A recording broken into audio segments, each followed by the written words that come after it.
there, and welcome to the podcast Tiling Connect, hosted by Mark Moskwa.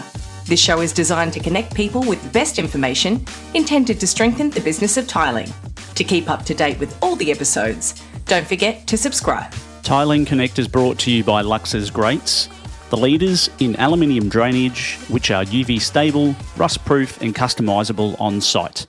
Available at your local tile or plumbing shop.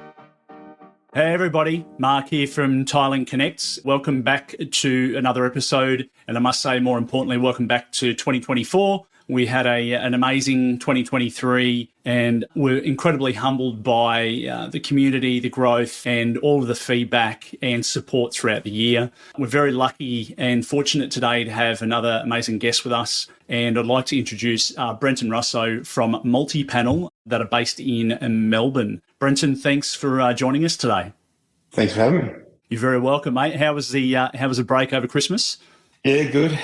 As discussed with you before, we were headed up north for family holiday up to Brisbane and then down to the coast, but the weather wasn't as great as we thought it might be, and just a lot of grey and a fair bit of rain. So still good to spend some time with the family though. Yeah, awesome. Yeah, it's I think if you've been in the building product space for any amount of time, you sort of know that the Christmas period is one of the best times of the year just to switch off and, recharge the batteries, go away with the family, probably eat too much food and have too much to drink. So yeah, it is a good time. I think it's especially post-COVID, I reckon everyone's definitely down tools for a good 2, 3, 4 weeks. A lot of people don't come back after Australia Day. So it is quiet, but quiet in a good way for us at the moment, which is good.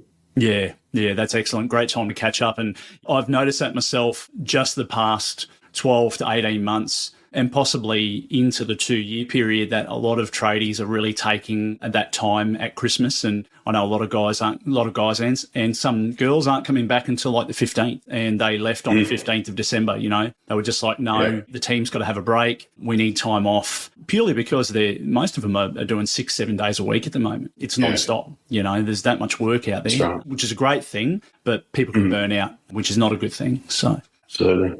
Yeah. Well, cool, mate. Let's get into this. Love having new guests on the show, and you and I connected last year. I think it was at the Bunnings Trade Expo. It was either last year or the year before. But right. I think I've been pestering you for a while to come on the program. So glad you're here. Yeah. Mate, tell us about yourself and MULTIPANEL. Give us a bit of a background on you. Yeah, on me, I studied commerce at uni and became an accountant. And then from there, I come straight into MULTIPANEL. This is a while ago, obviously. And about 2011, I took a few years off and moved to London. In terms of work over there, I worked for EMI Records, the record label there, in a financial accounting role, and then went to their group treasury office, which is the head office for the UK. It was an interesting time. They were selling the business to Universal Music and had to be divested. So interesting, learned a lot there. And then when it was sold, I moved on to Discovery Channel in the UK, and that was pretty fun too. They were cash rich and buying up distressed assets all over Europe, media assets. So integrating them onto our systems and platforms and stuff like that was pretty fun as well. But then I met my wife over there as well. She's Aussie, but from Brisbane. And we decided to come back and settle down in Australia, in Melbourne, and then to come back to MULTIPANEL. It is a family business, so that's drew me back there. And I think that this most recent chunk of my time there is when the company's really developed into what it is today. So, that's the part of the history I suppose we'll speak about today. Yeah, mate, that's fantastic. So a bit of time overseas, which obviously for anybody that has travelled, it certainly adds a very different repertoire to your character build and who you are and how I remember the first time I travelled overseas, I was a bit of a late bloomer because I've got 3 kids. So it was the affordability factor of not being able to go overseas. And the first time I jumped on a plane was in 2010, went to Vietnam and Cambodia, and it changed my life forever, going overseas and just experiencing different cultures and different people and how people behave. And it's certainly I'd highly encourage anybody to go and do it as young as they can. It certainly builds character. Yeah, for sure. It's one of those things that I will certainly be encouraging my kids to do. But lucky enough, I've got an Italian passport, so I was able to spend a bit longer there than most Aussies can on a 2-year visa, which was good. But even from work right through to friendships and, having to do things on your own and not having much support and having put yourself out there a lot, I think is different. But it's also nice going to somewhere where no one knows you. Yeah, exactly. Cool. Fantastic, mate. Well, look, I'm really interested. I don't know a lot about multi-panel. I've seen the products around for a really long time. Please tell us about the company and give us a look in on what multi-panel does. Yeah, sure. So, look, we're a passionate group of people that are passionate about the waterproofing industry and in construction and a range of industries really, but mainly in construction. We've been around about 20 years. So that's how old the business is, not always doing construction-related stuff. These days, we mainly do shower bases as our hero product. We do balcony flooring, and we're getting into a lot now, sort of screed replacement. I suppose our shower bases can be considered that. So, yeah, we're the first product certified of its kind to be certified without use of a waterproof membrane. So it's a big change. And I'm sure you and most of your listeners would know that around 80% of building defects are due to breakdowns or water and breakdowns of membranes or water issues. So it's a pretty big issue in the industry, acutely aware of it. That's the problem we're trying to solve. I mean, one of our biggest selling points, I suppose, are the speed of construction. So you don't have to wait for membranes and screeds to dry. Plus, so we can compress schedules down. Everything's machined, so everything's accurate. So you're not mixing sand and cement on site, hoping you get the fall right, all that sort of stuff. It's all done on a computer and it's all exact. We're Aussie-made company, which we're quite passionate about and letting people know about. And we do a lot of customization, and being here, we can, get stuff done. We do custom shower bases up to 2.4 by 1.2 meters, wherever you want the waste outlet, we'll put it. And then we do customized balconies. So we'll do, a 10 by 5 meter balcony over a range of different panels. They all go together like a jigsaw. It's all cut. It's all perfect. And we do that because we're Aussie made. If we're overseas or something like that, we couldn't do it. Like I said before, we're CodeMark certified. So, there's big changes to the NCC. It's a big issue for not just the people doing it. It's for the surveyors. It's for the architects specific products. So that's been a big change in our business over the last 2 years. And it's been great for us. So yeah, we're a passionate bunch of people that really want to change the industry for the better. We want people to use the products with future-proof or that are innovative to help them with the issues that they may be having. I'm sure most of your listeners would be the better waterproofers that don't have a lot of issues, but yeah, it's a problem within the industry. And yeah, that's what we're here. We really target sort of that medium density builder. So a builder that's building volume and time is money. Yeah. They really tend to go for our product. But we're also doing a lot in the modular space at the moment as well. So those guys are very innovative. The way they do things and speed of construction is very important for them. So we're doing that. We did one of the bigger projects we've done in the past was the quarantine facilities in here in Melbourne and Brisbane and a bit in WA too. And how quickly that had to happen was, quite important. And that was, a pretty big project. So, but then we deal with anybody. Our go-to-market strategy is more through resellers and distributors. So we don't actually supply the products to the individuals that is bought through one of the major hardware stores or something like that. So anyone can buy it, anyone can access it, and everyone loves it, from waterproofers, tilers, DIY people, to builders themselves. They can install a shower, basically waterproof it themselves. A lot of the time they don't need a secondary trade to come on site. So we're diverse in who can use it and what use it, but then we also go across industries. We still sort of started in the marine industry. We still sell to people, throughout Asia and in America. We've got quite a big boat builder over there that uses it. So yeah, it's been used literally in planes, trains and automobiles over the years. But for this, for now, is really pushing in that construction space and trying to help people sleep easier at night by knowing they've got a fully waterproof product. It's not skinned. It's the same product the whole way through. So it's a solid membrane the whole way through, and it's polyurethane. So it's compatible with most membranes and that sort of thing as well. So yeah. So I'm just going to ask a few questions because I'm a little bit of a novice at the panel type products. Is this particular product something you can tile over, or is it replacing that as well? Or is it just replacing? No, definitely. We're definitely a substrate. So, our shower bases are 25 mil thick. And they'll go to the thinnest point is 8 mil, so they have to be fully supported. Yep. And then you tile directly on top of that. Our balcony flooring system is 30 mil thick.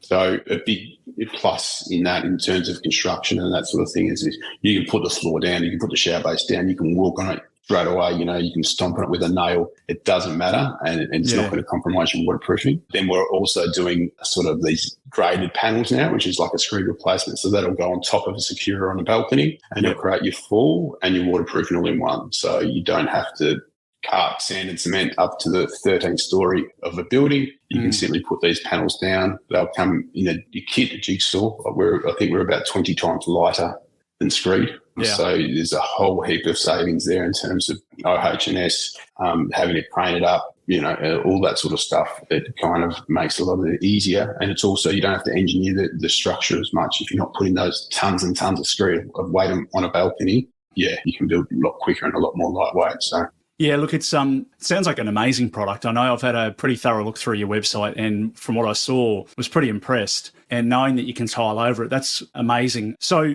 in terms of compatibility and the types of systems that, tiling contractors can use over the top of that, do you guys provide advice on that as well? We tend to steer away from advice on anything that isn't us, because we're not tilers, we're not even waterproofers, we're manufacturers. But each of those systems has been tested by the third party, so a Marpe or an Ardex or a CTO Sika, all those sort of people. There's this list on our website, have gone away and done their testing and said, we recommend these products to go on top of ours. So most of the time it's primer and then a tile adhesive and then tile shroud on top. Yeah, beautiful. That's awesome. Yeah, look, it's I think in today's digital media landscape, and there's some heavy hitters out there at the moment exposing some of the really shonky practices that are going on in the building industry, and I think it's a really good thing. Certainly, there's a great need for more training. There's a great need for more guidance. There's a great need for more compliance in building and construction. When you've got products like MULTIPANEL, and there's some other products out in the marketplace as well, that making it more effective to bulletproof the system, it makes the industry stronger, right? And I've always wondered, how long will membranes last in the current climate, given how bad some of the building work or trade work is that's being done out there? I mean, you certainly just could open up Instagram and in a heartbeat see someone promoting someone that's not doing the thing right. And it's a bit of a spider's web, but certainly these products are made for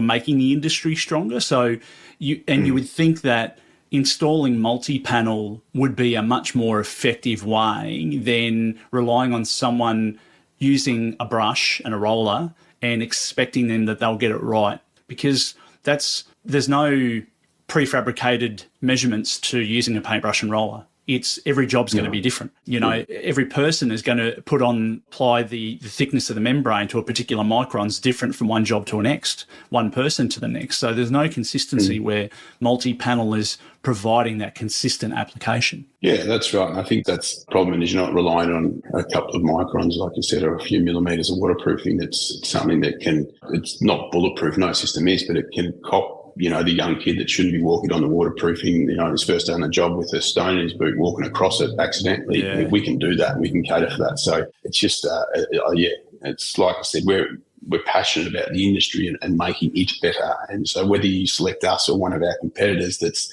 doing the same sort of thing, you don't rely on membranes per se, we're all for it. You've got it. And like you said, it's about education and telling the people out there there's a different system and a different method to do it. You don't have to say one or the other. It's just that there is a better way out there that's tested and proven. And we've got to start educating the people. I'm not sure what it's like. I think it is a bit different up from where you are, but there's not a lot of qualifications you need down here to become a waterproofer. No. And that sort of thing. And unfortunately, there's people out there that don't do a lot, and it's problems it creates are horrific. And, if you haven't seen it, like I said, on social media, or you haven't seen it in real life, it's heartache for everybody. And the homeowner, the builder, the bloke that installed it, and the bloke that's got to fix it, the person, the people, all those people. So anything that makes that better, that's what we're all for. And using innovation and prefabrication is one thing we're pretty passionate about as well. Yeah, we feel kind of better. Nice. Mate, in terms of your product range, what's your best seller at the moment? In a 9x9 shower base. So, we used to be about 60-40 split in customised shower bases. So a lot of the renovator market and that sort of stuff was probably taking it up. But as we've grown as a business in the last sort of 3 or 4 years, we've gone a lot more down there. We sort of medium density and larger builders tend to use sort of more off-the-shelf sort of stuff. So our standard 9x9 is pretty popular. 12x9 bases, and then our 30mm tongue and groove flooring is pretty popular. But I think as time goes on, with this graded panels, we're seeing a pretty quick uptake in that. That is a pretty elegant solution, especially again in the volume type areas where they can put it up there and put it down and keep walking or keep moving through the site. So they're our big ones. But we do a lot of that sort of stuff as well in the modular space as well, so that the same sort of growth, but internally in the shower or a bathroom area, we know it might be a footy change room, or it might be a school, and they need fulls everywhere, and we can make that up for them, and that's growing pretty quick, that side of things too. Yeah, nice. So is it when you say things can be made up? So, and sorry, I digress. You mentioned before that you have a distribution network throughout Australia, and it's sold through a retailer, which is great. So obviously readily available. But you mentioned as well about having things prefabricated and measured. Is there an estimating part of your business where people can actually give you guys specifications for, say, if someone had 100 houses they were doing, a particular way? Is that something that MULTIPANEL offers as well? Yeah, that's the fastest growing part of our business. So it's where, we're putting some bulk behind at the moment, that estimating process. So we really want to be operating really efficiently and we get plans. They've got a point where the waste is. We draw it up on computer, send it back for approval, and then they give us the go ahead. So anything balcony, any big balcony, part of the changes to the NCC was, a secondary waste outlet. I think you already do that up north, but down here we didn't. So you got a big bathroom, you need 2 waste outlets. We can panelise that up for you, not a problem. So, that is the biggest growth area. And we've been doing custom shower bases. So we've got custom order forms. If someone's listening today and want to go and buy a custom shower base, go to our website, download the form, fill it out. It should be pretty easy. Take it to your local hardware store and submit that. And it's as easy as that. So we turn around custom shower bases 5 to 7 days. Not including freight. But we've got it down to a fine art now. So a bit different with the bigger projects. So if you're doing, say, 100 townhouses and you've got 3 different balcony types, it's easy to design them up and we can flow through your workflow as you need it. Yeah, nice. And tell me a little bit more about how MULTIPANEL, obviously the last few years have been pretty chaotic, pre-COVID, post-COVID. How's the business evolved over that time? Yeah, we've grown. I mean, it's getting back to the innovative side of it. I explained it to a mate the other day who builds websites, and I was like saying to him, there used to be yellow pages, and then there was websites, and there's a big leap for that. And at the time when people were first selling websites, they're like, yellow pages is never going to not exist. You're kidding yourself, these things won't work. And I think that's the evolution we've seen in the business in the last sort of 5 to 7 years. I think our first accreditation comes through in about 2015, and then our CodeMark's only been the last 2 years. But in that space, there was no other, we had to get it certified or accredited because there was no other product in the space that didn't require a member.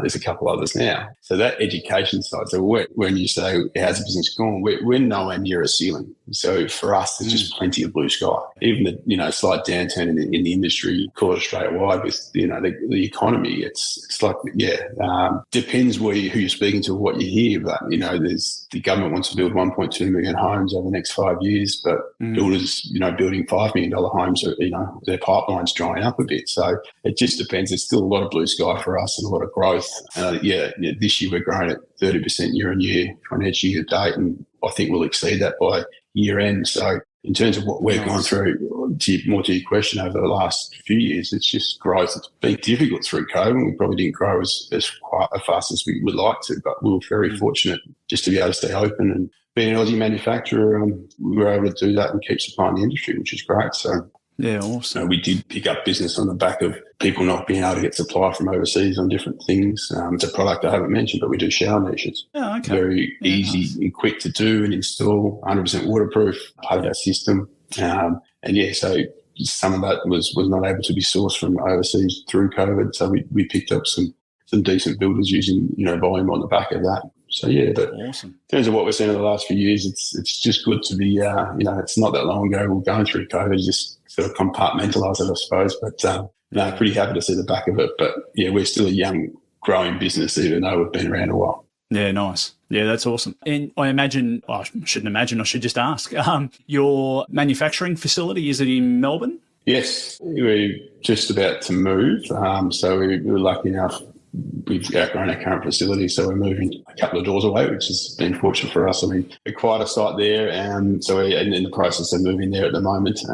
We're going to take all existing machinery as well as we've purchased a heap more. So we'll probably 5 times manufacturing output in the next sort of 3 or 4 months, which is exciting for us.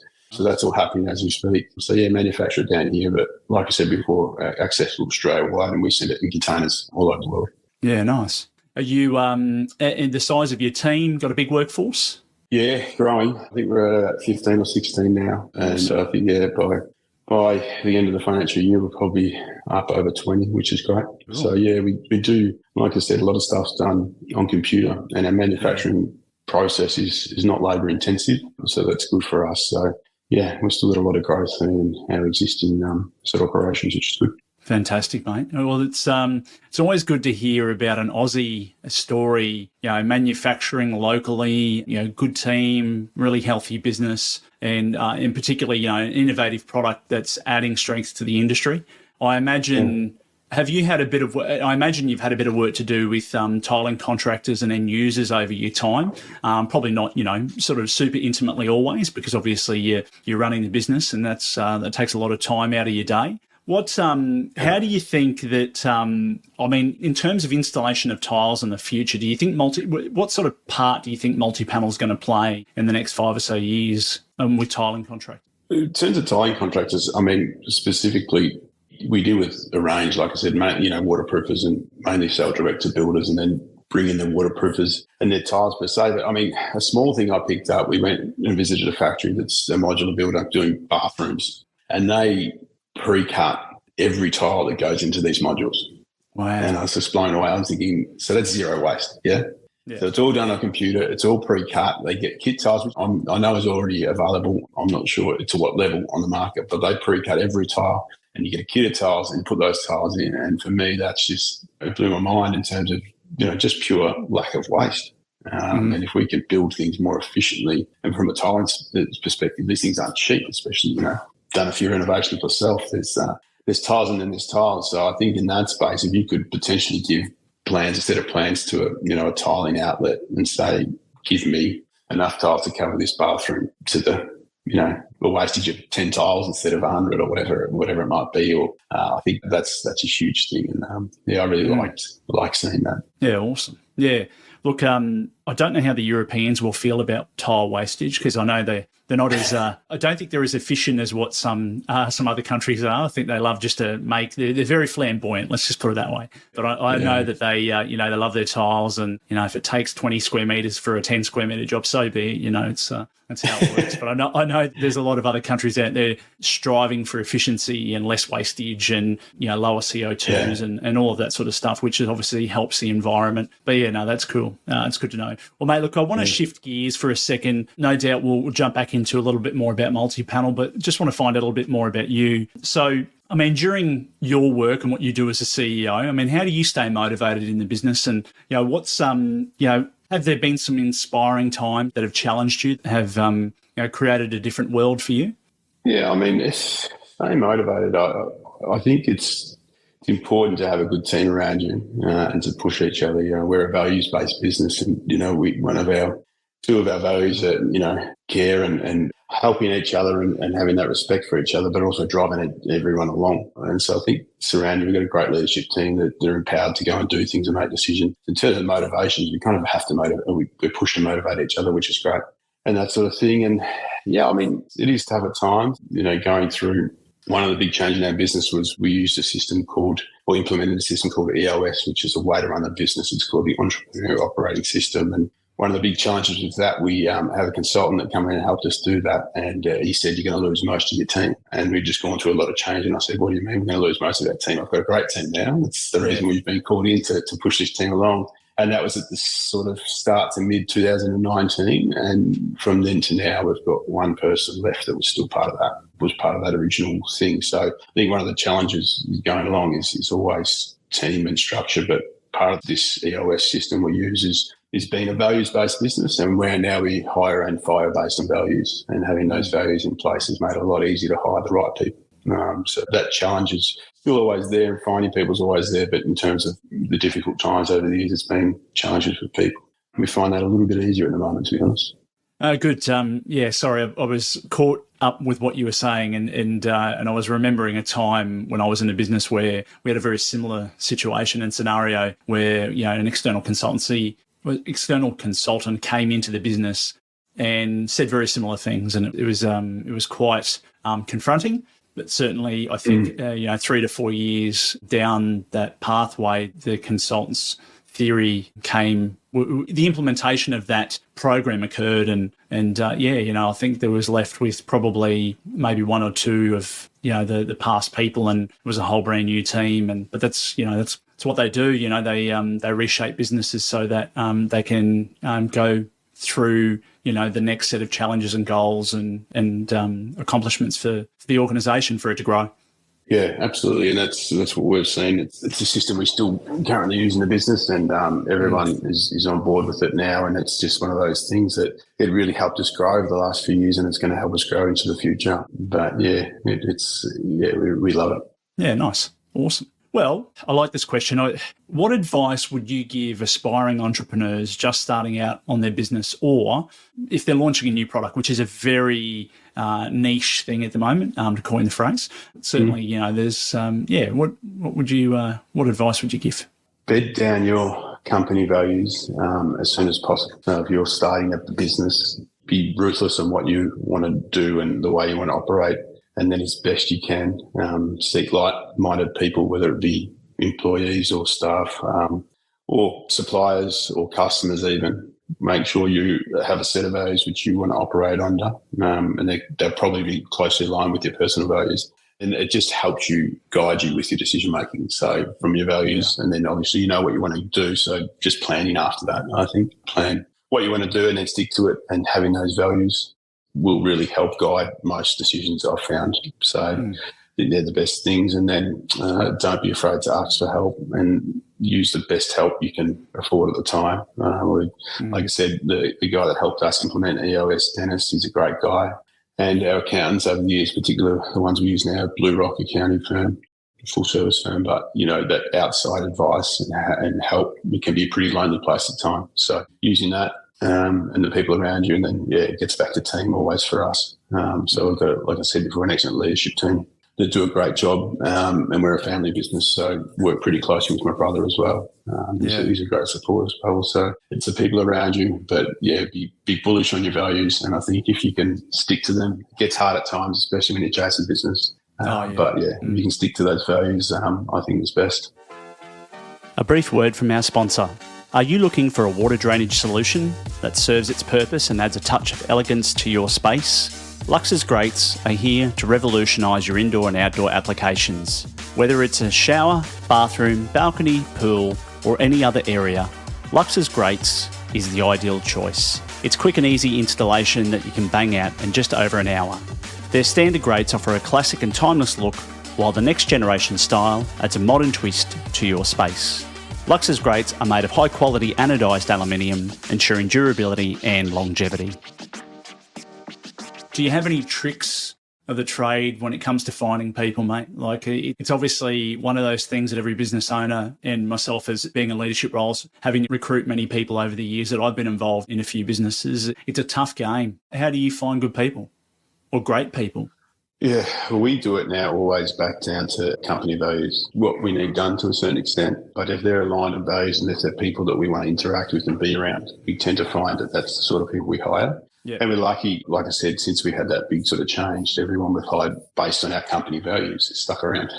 And they're still here today and they enjoy working for us. I think we're certified great place to work. So we're surveyed to make sure that's okay. But nice. Again, it's all based on values. And if they can display that behaviour, and part of that is calling it out as well. So if you see a good value in someone, you say, well done. Or if you see a bad one, more importantly, you call it out straight away. And people know that when they come on board, that's the way we operate. And even having, I've recruited someone that's starting next week, just before the end of last year, and he's explaining this sort of to her, and she said, just loved it. And I think people find it a difference, a bit refreshing. And it's one of those things. I think big corporations can have values, but in a smaller business, they're values that mean something to the business and mean something to those people in it. We wrote them together. It wasn't just someone coming and saying, these are our values. We wrote them as a leadership team, and that's why I think they're impactful. I find that probably one of the most exciting projects to do is when you're creating values in a business, having buy-in from the leadership team and other people within the business as well, depending upon how you want to structure it. I think it's important. I think, if people can see what the vision and mission is of the business and if their values align, I think there's only a lot of sunshine in the future of the business or organisation. So that's awesome. It's really cool. Yeah. There obviously throughout the course of your journey, there's going to be a number of obstacles. Any that stand out that you've faced that have made life hard, but you learned a lot of really great lessons from? I think going through COVID was one of those for sure. We pretty soon had to implement daily meetings, and I think part of the obstacle and part of the learning from it is just communication to keep in terms of we were lonely. We were stuck in our houses, and to get around each other for 10, 15, 20 minutes on a call every morning was beneficial because we had the manufacturing facility still open, that we had everyone else at home. So stuff like that. But I think in any challenge, it gets down to communication and not being aligned with it. It's no good for your mental health to sit there and on your own. It's about you getting in and communicating with people. And I think from our business side and what we do with this EOS, there's regular meetings. So, any of that stress, you don't have to carry it too long because it's a weekly meeting where you bring up anything that's happening, good or bad, within the business. You can deal with it. So, but yeah, that through COVID, certainly it was a tough time. Absolutely. Yeah, I think many businesses and people had some pretty challenging times through those years, and particularly depending upon where you lived, it was more challenging than others. I think up here in Queensland, I don't think they saw COVID too frequently. Business as usual for quite a period of time, but so was most of the country. Yeah. But anyway, we'll chalk up those lessons and move forward. Yeah, we were very lucky just to be able to stay open, to be honest. Very fortunate. Yeah, but a lot of people did a lot harder than us. So, yeah. Yeah, absolutely. Yeah. During the course of your business journey, 21 years, and the roles that you held within the business, how important has the role of mentorship played in who you've become? Like I mentioned earlier, we run the COS model, and our mentor is a guy called Dennis. He's been fantastic for me and for the business and helping us stretch that side of the business. And I think in terms of anything, we see ourselves as an open and honest and vulnerable business. We don't know everything. So to let people, a consultant like Dennis was, in terms of now he's become a mentor to not only me, but different people in the business, it's really helped us achieve what we set out to achieve, and not only reshape the business, but on an individual level, a lot of us get through the growth that we've gone through. So, yeah, I really do that. And also, it's a big one for me is leaning on our other major consultant would be our accountants. And those guys, they really help, especially as you grow. Like I mentioned earlier, we use a company called Blue Rock here in Melbourne, but they're a full service business and they've got accountants, lawyers, marketing teams and all that sort of stuff. So anytime you need to lean on them, they're there for you. So sort of in that mentor phase, but also to help grow your business, they've been super at helping us do that as well. So yeah, nice. Have you got like a schedule or a particular check-in period throughout the year when you catch up with these guys? Is it on rotation or just as required? No, so with this EOS model, we catch up with Dennis once a quarter. I usually catch up with him intermittently in between that, but that's a system where you'll do a quarterly meeting, but then we go back into a weekly meeting, weekly team meetings, gives you business a pulse and it gets things going and gives you traction in the business. So we check in with him. We do 3 quarterlies a year and an annual. And the annual is like a 2-day thing where you'll go away, sit down and look at your 10-year targets, look at your 3-year targets and build your 1-year target and make sure everything's aligned. So we see him 4 times a year, but on and off every so often. And then also catch up with the accountants very often, but formally once a quarter to review the quarter and have a look forward to the next one. Yeah. And look, that's really important to have that sort of system in place, whether you're an organisation such as MULTIPANEL or even if you're a sole trader. I know there's a lot of people out there that may not have that system in place as defined as that, but they should. I think it's really important if you're not catching up with, people like your accountants and that on a regular basis, that you're really leaving things to chance. I know you might think that you're an amazing person when it comes to running your financials, but it's always helps to have that mentor talk to you about the sort of money that you're spending and what's coming in and what's going out, and having I suppose like a little bird on your shoulder saying, hey, look, I don't think it's a good idea that you go and spend that money here right now.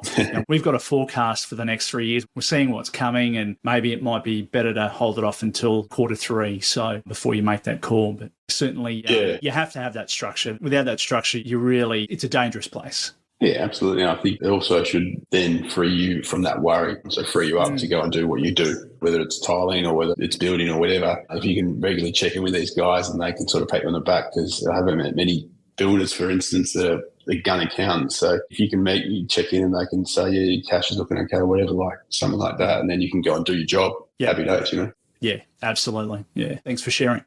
Mate, work-life balance integration, it's a pretty hot topic in terms of how people run their lives. And I think it's really important. Certainly, I think a lot's changed during the past 5 years. And I think there's been an enlightening period of time where a lot of people have been woken up to the fact that doing 14, 16-hour days now today is just not a healthy way to live, particularly with everything that's going on in the global painting. So tell me a little bit about how do you balance everything between your professional life and your personal life, and how do you make things work from a healthy structure perspective for everything? Yeah, like I think I might have mentioned earlier, but I've got a family. I've got 2 kids. I've got another one on the way. So I think congratulations. thank you. I try and take regular breaks. So that time actually to spend full on with the family is fantastic. And it's a bit of a thing I picked up in the UK because you can't carry forward annual leave.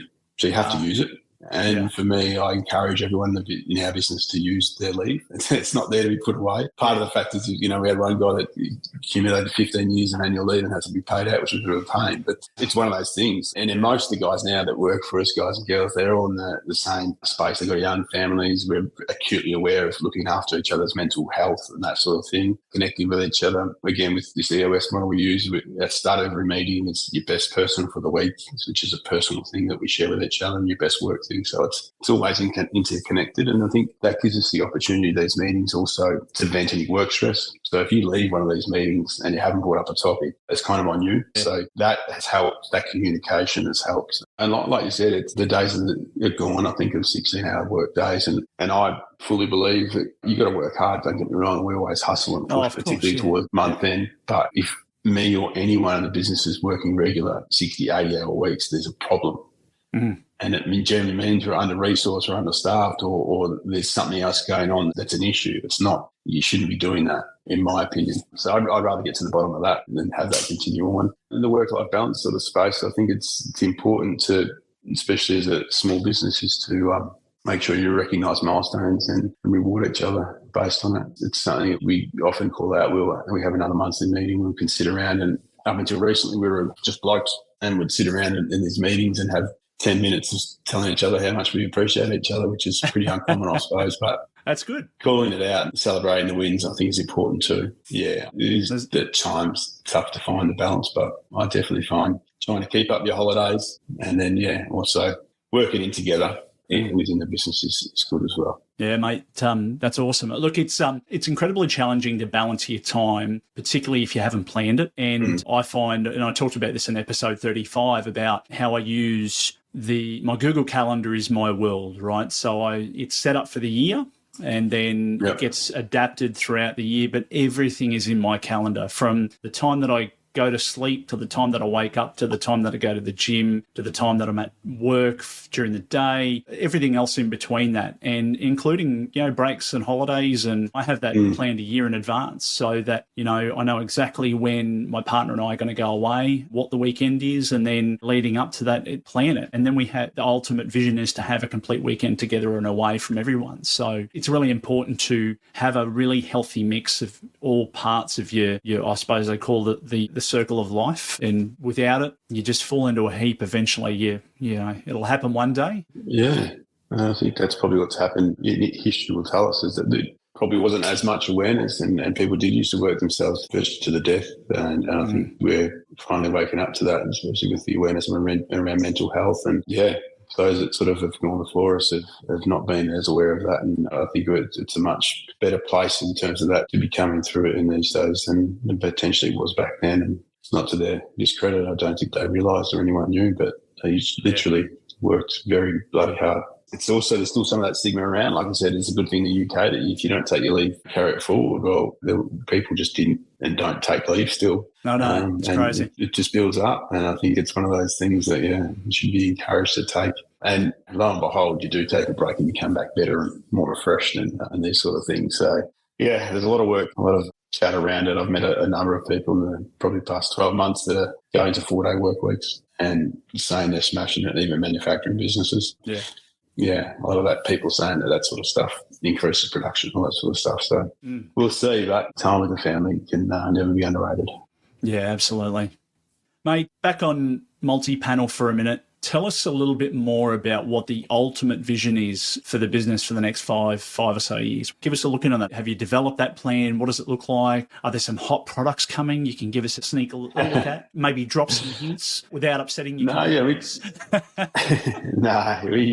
we definitely look forward to have 10-year targets and 3-year targets. But I mean, ultimately, we're about is improving waterproofing, but we want to be the gold standard in that and the best in practice. So it is a target, but I think we're well on our way to achieving it. We're working with some really innovative-based businesses, and being CodeMark certified, I think, puts us at the forefront of that and gives it a peace of mind. And yeah, I think our products, it can be used in such a range of places within the construction, but also in different industries as well. So in terms of what we've got to do with that, is just continuing waterproofing space and becoming better. We haven't got too much new stuff coming. A lot of this, what I was speaking about before, has only been released recently, which is that graded system and the custom graded system. That's seen some really good uptake. So I think that's the future. I think we sort of see ourselves as a screed eliminator, if you will, or a waterproof screeder. And I think for us, moving deeper into that market. And I think sometimes potentially your audience or waterproofers as well can see that as a threat in terms of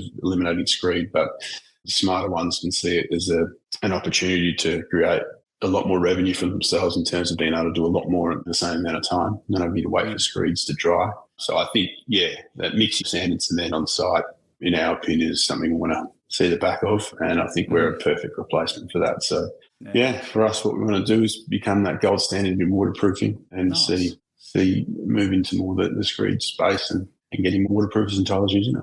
Yeah, mate, I actually love that. I think when you have a look at the younger trades coming through, look, I'm 46, I'm no spring chicken, but I can tell you that a lot of the younger guys, particularly with my day job and the products that we sell, they are looking for more efficient, effective, innovative, ergonomic. You can use all of the cool words in the world, but they are certainly looking for quicker, better, faster, easier. And, well, one of the only ways that you're going to attract people into trade is by having that new innovation coming through. I think the days are gone where you've got buckets of screed, sand and cement screed. I think there will be a time in the future when waterproofing membranes that are painted on and rolled on will become less and less of a main street product. I'm sure they have a place, but certainly maybe not in that residential building. I think products like multi-panel that are more, say, bulletproof, but that are more effective in that, installation space where you can take away the guesswork. That is where the industry's going. I mean, I've got 2 young fellas. My youngest boy, he's at a place called Busy School and he's learning plumbing and he's got a 5-year plan mapped out. But I know my boys, they're 16 and a half and 18 and they're not me and they're not my parents and they're not prepared to do. They want things to be a little bit more easier than what we've had them, and that's where the industry is going as well. That's the only way you're going to attract it. It's either going to be that or we're going to be relying 100% on migration to come in from overseas to buildings here, which that's never going to happen. I mean, it'll always be a part. That's how I see it anyway. Yeah, well, I mean, our company logo or our tagline is waterproof, smarter, not harder. That speaks to what you were just talking about, is in terms of you can do something that is ultimately better, quicker and faster. There's a lot of benefits associated with that. And I think, good on them. And I think there's one seeking out the innovation who will be building a better product because we need a lot of homes built. So yeah, I know. It's something that has to, something that has to happen. So it's that new age or that strive for innovation is excellent. And like I said, we partner with a lot of innovative businesses, and it's some of the stuff we're doing is so cool. I think it just speaks to what you're saying before in terms of what a trade might look like in 10 years' time. It's going to be completely different, and I find that exciting. Even from a manufacturing point of view, these kids coming out of school not often seeing manufacturing as a cool thing to go into, but it's cool. It's robots. It's different things. It's using computers. It's not just manual labour, and I think that crosses over to trades-based businesses as well. A lot of cool stuff happening. Yeah, absolutely. On that, something that just popped into my mind, was Multipanel doing any shows this year that you want to give a shout out for, so that if people want to actually have a chat with you guys? I only ask because I'm subscribed to a few emails and I had the home show pop up in the last couple of days up here in Queensland. I think that's on in late February. But if you guys are involved in any of those? Probably not the best person to ask. I'm not sure off the top of my head. I know he definitely did the Bowens Expo down here in Melbourne, but I think that was last year. It might be every 2 years. We do the Bunnings one. We haven't done a lot of home show sort of stuff. Like I said, our target market's more that medium density builder, but I think we try to reach that side of the market digitally in a lot of ways. So it's just not that we don't want their business. We absolutely do, but we used to do a lot of trade shows, particularly when we used to do marine stuff. But we find now doing some more digital marketing can help as well. But we still enjoy the shows. They're great when we get up and around, but I'm just not quite sure which ones we're doing this year. No, that's okay. Look, with the show notes that we will put together post-show, if you do happen to have any that are coming up in 2024, shoot me an email and I'll include that in there. And that way people can do a bit of prior planning beforehand if they want to attend a show and have a chat with you guys directly. For sure. Look, before we wrap up today, we always have our final fast track questions, which we like to get to know our guests a little bit more intimately and just a little bit more about the impact that they can have on other people. So I thought, let's shoot into that. But I think for me, one of the best questions I like to ask is, what is a common myth about your role as a CEO, expertise of your field? All right, I'll answer it two things. As a business owner, I think everyone often thinks it's quite easy. You can do whatever you want and you don't work that hard. I think it's the opposite. Then as an accountant by trade, which is a long time ago since I've done much accounting work, but it's that, every accountant knows exactly what you can put in your tax return and what you can claim. It gets to get mates ask me questions. I've got no idea, mate. So I don't think people quite understand the different types of accountants. But also running a small business, it's probably a lot harder than a lot of people think, I think. Yeah. Something that pops up in my social media or digital marketing feed all of the time. And I think a lot of people get confused about how much you might see someone online digitally a lot, but that's literally less than 2% of the amount of work that they're doing. They're actually about 98% of the time they're grinding, and 2% of what you see online is the glamour. Might be someone on a bloody yacht or a boat and drinking champagne and with all your mates, or at award ceremonies and all that sort of stuff. And you have to very, very quickly understand that that's a very, very minute amount of the 98% that's being done behind the scenes. It's a lot of absolutely. So not to say that there's nothing wrong with celebrating their awards, but perception can be dangerous. If you think that that's 98% of the time and the 2% is the hard work, it doesn't quite work that way. I don't think so. There is a lot of upside. And like I said, we're a family business, so family members day in, day out is often really rewarding too. So it's good. Yeah, that's cool. Very, very cool. If you could live anywhere in the world, where would you choose? I'd go back to London. We're lucky enough to go back there this year. My little sister got married in Italy, and we went over to London with the family and my wife, which is the first time I've been back for nearly 10 years. We're both like, this is still an awesome city. I love my time living there, and oh God, if things were different, we'd maybe move back. But I still think Australia and even Melbourne's a great place to raise a family, and so we're staying put. But definitely love my time there, and I love that city. Yeah, nice. Yeah, I've been there once, but loved it. Yeah, beautiful. Obviously very historical, like most of Europe, but just some of the buildings there, you walk past them and just it blows you away because we've come from such a young country. So it's very different. Yeah. I like this one. Room, desk or car, what do you clean first? I'll say room. Room, because that's you spend a bit of time. My desk tends to stay pretty neat. Yeah, I think if you talk to a few of our sales reps, they'd probably say the car's got to be neat and tidy because in the road so much. So, but I reckon keep it a nice room, keep it a home, clean home is good. Yeah, nice. Yeah, the room's one of mine as well, actually. And room and car is sort of equal. I'm in the car probably just as much as I am in the room. So, that's awesome. Yeah, fair enough. If you had to eat one meal for the rest of your life, what would it be? I'm not a bad cook. That's what I probably should have said that in terms of finding but balance. I enjoy cooking. It's my happy place. So something I'll probably cook for myself. And I bought myself one of those Gosney ovens recently, and I loving doing the homemade pizza. So maybe a homemade pizza. Nice. Appreciate you sharing that with us. I mean, we like to finish off every episode with getting to know our guests a little bit better, and that's what the final fast track questions are all about. Brenton, mate, thanks so much for being on the show today. I really appreciate it. And thanks for sharing so much and giving us an intimate look at MULTIPANEL and the business and the company and the values and everything that is you guys. And looking forward to getting to know you better throughout the year. I mean, obviously, this is just the start of 2024. Before we finish up, though, if the community or someone wants to reach out to you directly or to MULTIPANEL, how do they go about doing that? What's the best way to get in touch? Yeah, firstly, thanks for having me. Absolutely, it's been great. And to connect with me, reach out through, have a look on our website if you like our products. They can be ordered, like I said, through most major hardware chains, a lot of smaller ones as well in different shops. Hit us up through there, or, hit me up on LinkedIn even if you want to connect like that. That'd be great too. But get in touch with us via the company. And if you like what we've spoken about and have a look at our products and like them, we'd love you to use them. Yeah, nice. Awesome. And just before we wrap up, do you have a showroom or anything like that at all where people can look at the products? Or is it best just to go into a retailer and have a look? It's best to go into retail at the moment. Like I said, we're moving factories, and once we're set up in the new place, we'll definitely have a showroom. One of those places is probably more an appointment, but absolutely happy to have anyone. And we've got a team of sales reps, mainly Victoria-based, but they do travel interstate as well. And they're happy to go and see people. If you've got a job or a site you're keen for us to come and have a look at, we can do that as well. But yeah, absolutely reach out and we'll come and have a look. Awesome. Well, Brenton, mate, once again, thanks so much for being on the show. And as we like to say out in every episode, until next time, stay connected. I look forward to speaking to you in the near future, buddy. Thanks, mate. Cheers. Thanks for listening to this episode of Tiling Connect. Don't forget to rate and review this podcast. To see more of Tiling Connect, jump on our socials and follow us via LinkedIn, Instagram and Facebook. If you'd like to be part of the show, email us at tilingconnect@gmail.com. Until next time, stay connected.